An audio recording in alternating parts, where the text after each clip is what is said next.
No matter how much planning you do for a vacation, something is bound to go wrong. Remember that old saying, man plans and God laughs. In today's pick for the Best in Horror Countdown 2023-2024, these vacations go very, very wrong.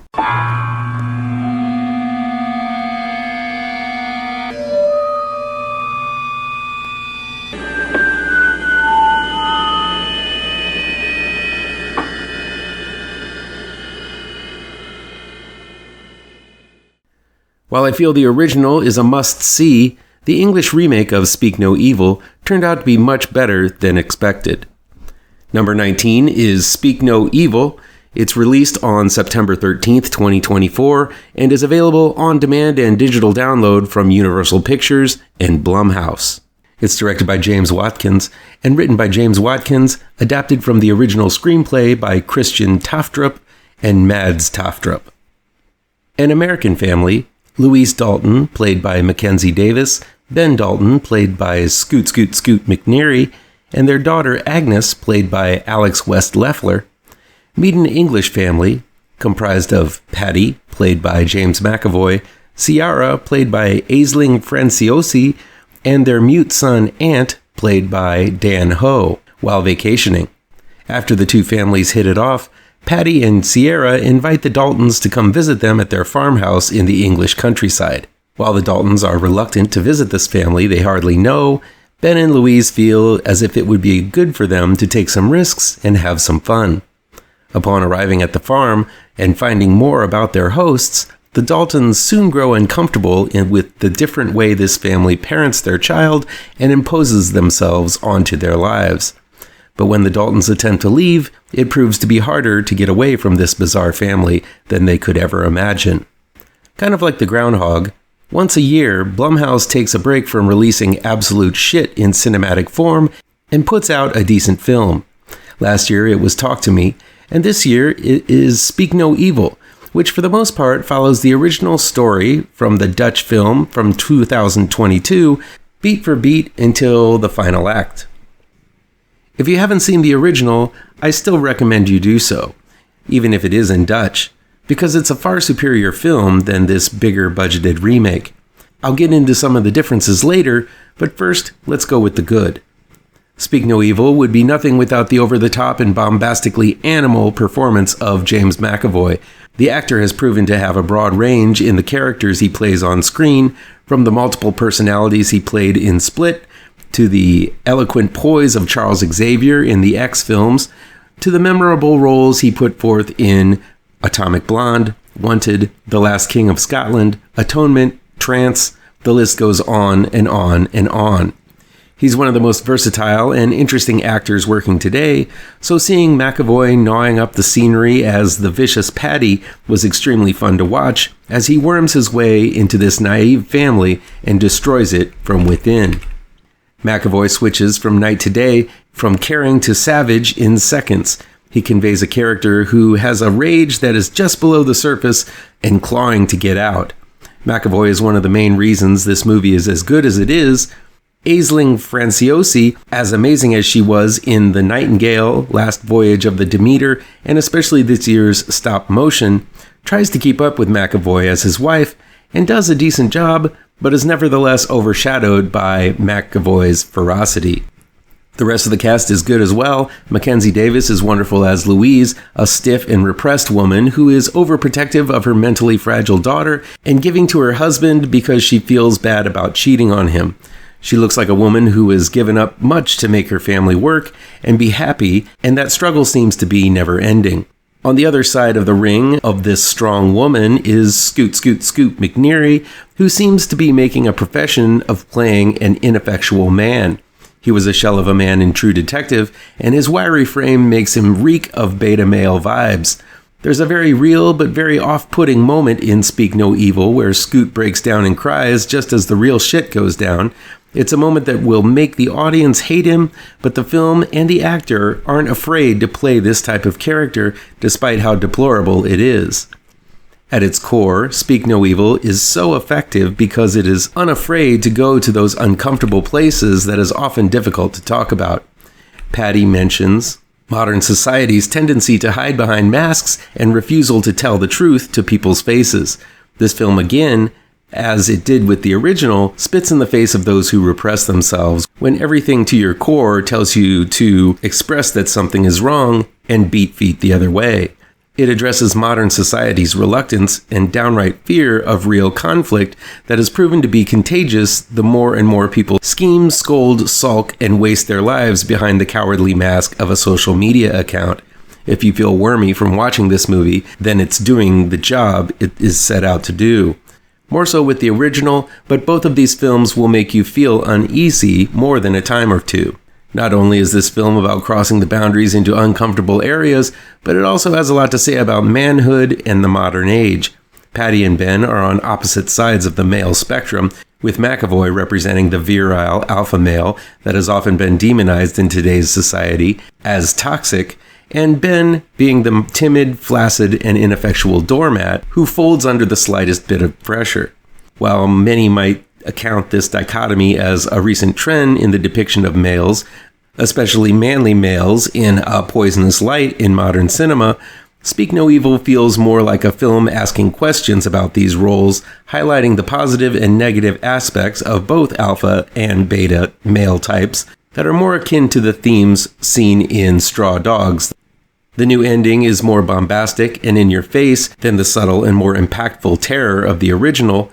I won't reveal either ending here, but watching it side by side, even if it wasn't in English, this new release has Hollywood written all over it, with the horror justifiably overcome and a status quo returned to.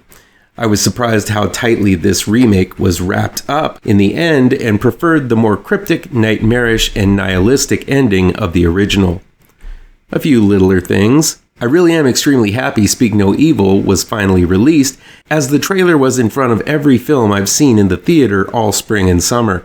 Though I did have fun watching the trailer every time, as I scoffed at the amount of times the trailer referred to art's lack of a tongue and signal for scissors by chanting Dave Coulier's catchphrase, "Cut it out," every time the kid did it. And while this film has one big laugh centering on a particular Bangles song that is a favorite of mine, the real laugh is that the Daltons were able to drive from London to the English countryside in a Tesla, and that it still had a charge after all that time despite the farm not having any modern amenities. Now that's the real knee slapper of it all. Speak No Evil does have a few Hollywood tropes, and it definitely feels like a watered down version compared to the original. That said, McAvoy elevates the film as he gives a memorably maniacal performance. Director James Watkins knows how to cross lines and make you shiver with discomfort, since he was the mastermind behind another foreign film that shattered social comforts, Eden Lake. Here, Watkins brings forth quite a bit of violence and a lot of the squirmy, uncomfortable boundary crossing that was carried over from the original. It's a fun and creepy film. But if you really want to see this idea uncut, raw, and fully realized, watch the original. Itching for another vacation gone to hell? Check out this savage and strange vacation flick I saw at last year's Music Box of Horrors. Eight Eyes was released on September 24th, 2024, and is streaming on Shudder from Vinegar Syndrome. It's directed by Austin Jennings and written by Matthew Fink and Austin Jennings. Cass, played by Emily Sweet, and Gav, played by Bradford Thomas, are spending their long-delayed honeymoon hiking across the country formerly known as Yugoslavia and meet a mysterious local named St. Peter, played by Bruno Baljanovsky. Though at first it seems St. Peter is hospitable and looking for friendship, as his journey seems to coincide with theirs, it becomes apparent that his intentions for the couple are anything but altruistic. But Cass and Gav realize this too late, as they seem to be caught up in St. Peter's web of perversity, depravity, and even worse horrors. Eight Eyes is one twisted bit of cinema. It's slow to start, and those without patience might zone out in the earlier, creepier moments, but the film methodically lures the couple as well as the viewer in with promises, good intentions, and a charming smile, until you let your guard down, and then danger pounces. The film can be broken into two parts, the seduction and the ordeal, and both parts are worth looking at in a little more detail. When St. Peter first meets Cass and Gav, both are leery, but Gav, looking to spice up their vacation, is more open to be lured in by St. Peter. Cass is creeped out by St. Peter from the get-go, but is convinced by Gav to go along with this redirection to their vacation. This is the first time we see a rift between Cass and Gav, which St. Peter takes full advantage of. As this wedge gets wider and wider, the likability of Gav dissipates, culminating in a non-fight that ends up splitting the two in the middle of a foreign country. This is a wound made so slowly and delicately by Peter that the two don't even realize he's the one behind it. And at the halfway point of 8 Eyes is where I nearly cussed out the screen. Gav is presented as rather spineless. He's unfazed when St. Peter says offensive things around Cass, and is for the most part a pushover, so unlikable that you wonder what Cass ever saw in him. Sure, you can say he might be sick of being in a relationship with someone who is clearly not happy with him, and that most of the time Gav appears to be drunk and inconsiderate of anyone around him but himself. But man, did Bradford Thomas do a fantastic job of making me loathe his character for leaving a woman who has already felt threatened and unprotected in an even more fragile state. Now Cass is no frail gal, she takes care of herself. Emily Sweet really does have that strong final girl mentality about her. The actress has a very broad range, and I would love to see her in more things after this. She's also pretty easy on the eyes. But it's St. Peter who steals the show here. He is the true standout of this movie as a menacing force of nature. Bruno Valenjovsky gives an iconic performance. He switches from a gentle giant to a menacing monster with ease. Valenjovsky and filmmakers Austin Jennings and Matthew Fink really have created a villain you won't forget. Once the couple are separated, it was at this point where I realized how invested I was in these characters, especially Cass, meaning filmmakers Austin Jennings and his co-writer Matthew Fink had done a great job of reeling me in. The second half of the film is pure psychedelic nightmare. I won't go too much into it, but once separated, the couple are in real trouble. I guess there's a metaphor here, but the important part is that because this film is made on both 16mm and Super 8 cameras, there's a grainy and gritty look to the entire thing. And once in the clutches of St. Peter and his demented family, things just get more intense by the minute. Yes, it is derivative of Texas Chainsaw Massacre, as Cass is forced to witness a ritual of sorts involving opening mystical eyes closed to the common man. The story goes from a travel terror piece to a trippy and tie-dyed nightmare, and if you're into intense horror, you're bound to see something you haven't before, despite the similarities to Hooper's classic film. Straddling the 70s grindhouse vibe with the grungy family, and the 60s psychedelic era with the light show and the opening of the third eye, 8 Eyes also adds loads of giallo aspects such as pairing the glamorous with the grotesque, elaborate death sequences, and the travelogue-like tone of showing off the sights and sounds of a foreign country. It's a grab bag of goodness to those who are in love with classic horror from the 60s and 70s. I think it's when things get trippy is where 8 Eyes might lose others who didn't fall off during the slow lead-in to the real terror. The film throughout is laced with paranoia, as we can see the strange looks St. Peter is giving the couple from the beginning and understand his ill intent, so it's not a film without horror evenly spread. But by the end, the Ritz has definitely slid off the cracker, and while this may just be a representation of Cass's mind slipping away, it also speaks to some kind of greater awareness one achieves through trauma. Still, this is a film that can be appreciated on a simple, brutal level, rarely achieved in safer mainstream horror. It's more akin to the new French wave of horror we found in the aughts. 8 Eyes is anything but safe and mainstream, and if that's the kind of sickness you like to see in your films, which is the kind of sickness I love to see myself, then 8 Eyes is going to be a must-see for you. Once again and always, feel free to agree, disagree, or how about you play along at home and give me your own picks for your favorite horror movies. It's October, so let's talk horror.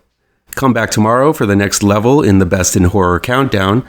Be sure to hit all of those pertinent bells and whistles down below, and you'll never miss a post. Happy Halloween, folks. Please do me a favor and punch that like button down below. Share this video with all of your social media addicted pals. Click subscribe to this channel and ring that bell for notifications.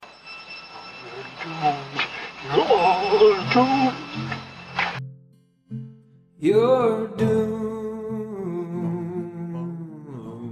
to live the life you're meant to be. Stuck inside